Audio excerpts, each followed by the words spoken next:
Hey guys, how's it going, Companion? So, there's been a post on the D3 forums that's been getting quite a lot of attention. I thought I'd talk about it because, I have some kind of insight to say on the matter.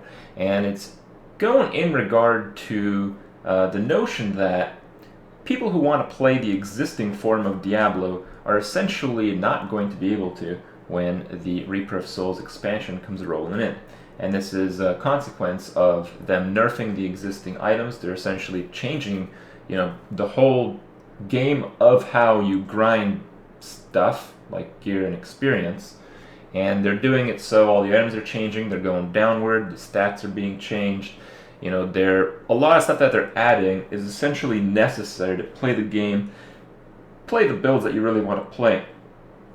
So this is really relevant because they're readjusting the critical hit damage, the crit chance on a lot of the existing items. So a lot of the builds that are out there that rely on critting a certain percentage of the time or critting for a certain amount of damage are no longer going to work.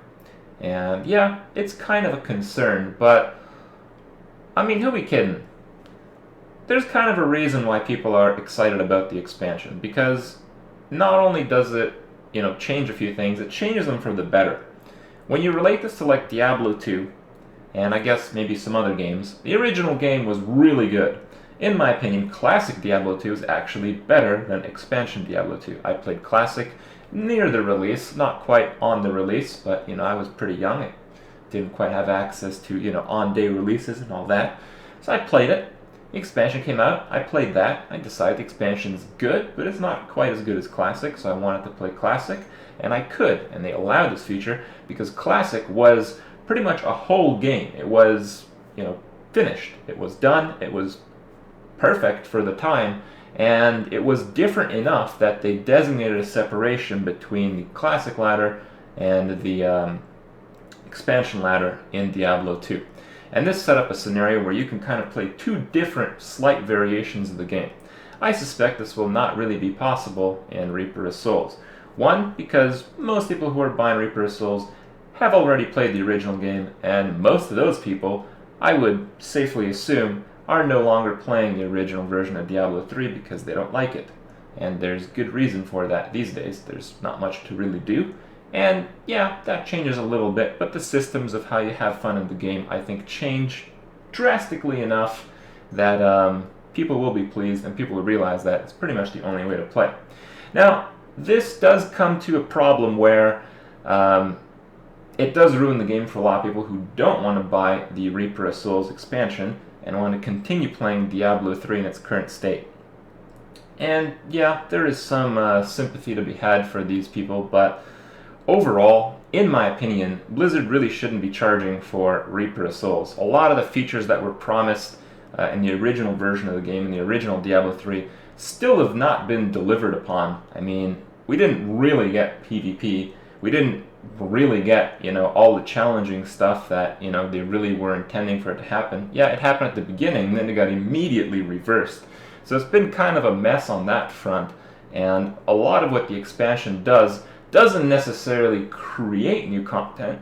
Yes, there's another act, but it doesn't create like a whole new mode of playing the game. That is, it doesn't have like the PvP stuff. It doesn't have like a mode that's actually challenging. It doesn't have like trying to kill a boss that's like super impossible or anything like that.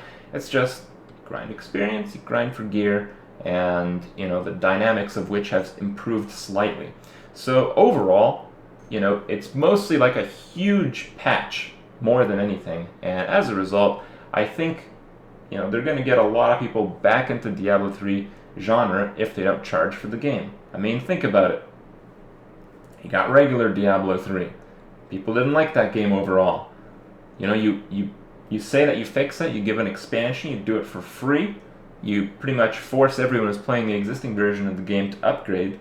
And yeah, people who thought the original game sucked, they're going to give it another try. And that's really what's important. I mean, at this stage, I think what you really need to do is produce a quality game that people have access to. And the access may become a problem because some people have been dissatisfied with the original version.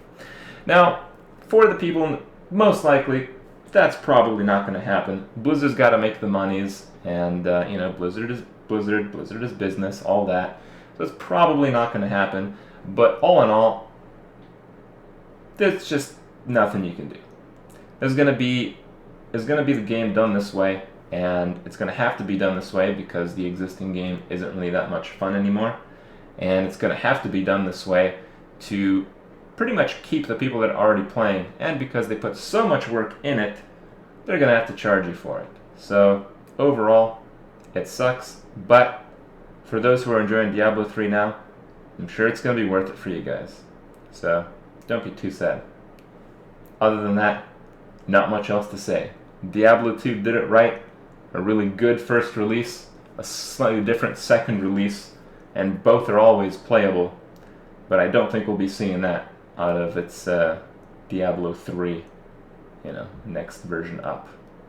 Not so much. Oh well. Hope you guys enjoyed it. I'll see you guys tomorrow.